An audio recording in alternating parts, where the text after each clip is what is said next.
Hello friend, સ્વાગત છે તમારું મારા કિચનમાં। તો આજે આપણે બનાવીશું ઉત્તર ગુજરાત અને રાજસ્થાનનું ફેમસ શિયાળામાં ઘરે ઘરે બનતું લીલી હળદરનું શાક। તો ચાલો આપણે બનાવીએ। તો તેના માટે મેં 250 ગ્રામ જેટલી હળદર, આંબા હળદર પણ એને કહેવાય, તો મેં એ લીધી છે।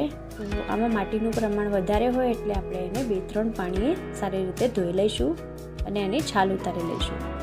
તો મેં બધી જ હળદરની છાલ ઉતારી લીધી છે। હવે આપણે આ હળદરને છીણી નાખવાનું છે। તો આપણે એને એક પ્લેટમાં લઈશું। હવે જે છીણીની મદદથી જેમાં મોટો ભાગ હોય છીણીનો, એ મોટા ભાગથી જ આપણે છીણીશું। તો આપણે બધી જ હળદરની છીણ રેડી કરી લઈશું। હવે હળદરની છીણ રેડી થાય એટલે આપણે 2 ઇંચ જેટલો આદુનો ટુકડો, તો શિયાળામાં આદુ પણ સારું મળતું હોય છે, તો એને સારા એવા પ્રમાણમાં લેવાનું।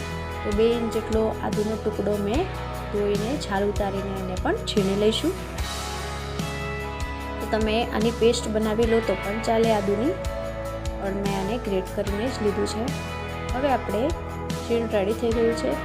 હવે આપણે એક પેન ગરમ મૂકીશું, તેમાં આપણે 2 ચમચી જેટલું ઘી, તો આ જે શાક છે એ ઘીમાં જ બનતું હોય છે।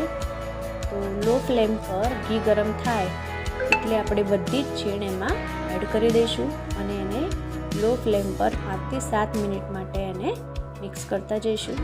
જ્યાં સુધી હળદરની કચાશ દૂર ન થાય ત્યાં સુધી આપણે એને ચલાવતા જવાનું। તો તમે આવી રીતે વચ્ચે વચ્ચે ચેક કરી દેવાનું, જો હળદર જે છે એની છીણ સોફ્ટ થાય ત્યાં સુધી આપણે એને રોસ્ટ કરવાની। તો આપણે છીણ રેડી થઈ ગઈ છે।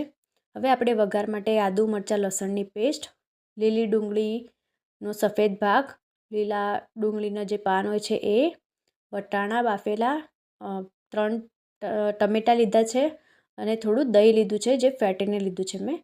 હવે વઘાર માટે આપણે એક પેનમાં ઘી ગરમ મૂકીશું। ઘી ગરમ થાય એટલે જે ડુંગળીનો સફેદ ભાગ છે એ આપણે એડ કરી દઈશું। તો લીલી ડુંગળીની જગ્યાએ તમે સૂકી ડુંગળી પણ વાપરી શકો છો। હવે આપણે જે આદુ, મરચાં, લસણની પેસ્ટ રેડી કરી હતી એ ઉમેરી દઈશું। તો એને પણ બરાબર સાંતળી લઈશું।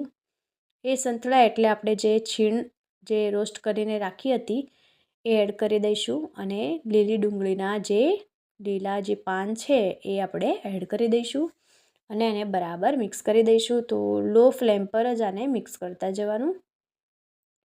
તો આપણે આ મિક્સ કરી દીધું છે। હવે આપણે જે દહીં છે એ ફેટીને રાખ્યું હતું, તો એ 1.5 વાટકી જેટલું મેં દહીં લીધું છે। તો એને બરાબર ફેટીને એને મિક્સ કરી દઈશું। તો દહીં તમારે વધારે ખાટું નહીં લેવાનું।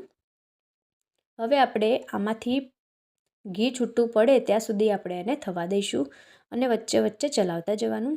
હવે આપણે આમાં જે 2 ટમેટાં અને વટાણા બાફીને રાખ્યા હતા એ એડ કરીશું અને સ્વાદ પ્રમાણે મીઠું નાખીને જ્યાં સુધી ઘી છૂટું ન પડે ત્યાં સુધી આપણે એને થવા દઈશું। હવે મેં થોડુંક લાલ મરચું ઉમેર્યું છે, તો એ ઓપ્શનલ છે, તમે લીલા મરચાં વધારે ઉમેરો તો પણ ચાલે। હવે આપણે ઢાંકીને થવા દઈશું એને। તો આપણું જે ઘી છે એ છૂટું પડવા લાગે ત્યાં સુધી તમારે એને થવા દેવાનું। હવે આપણે થોડાક ડુંગળીના જે પાન છે એ વધારે મેં એડ કર્યા છે। તો આપણું જે શાક છે એ તૈયાર થઈ ગયું છે। ગેસની ફ્લેમને ઓફ કરીને આપણે સર્વ કરીશું। તો તૈયાર છે આપણું ગરમા ગરમ લીલી હળદરનું શાક। જો તમને મારી આ રેસીપી ગમી હોય તો લાઈક કરો, શેર કરો અને મારી ચેનલને સબસ્ક્રાઈબ કરો। આવા જ નવા વિડીયો માટે સપોર્ટ કરો। Thank you for watching.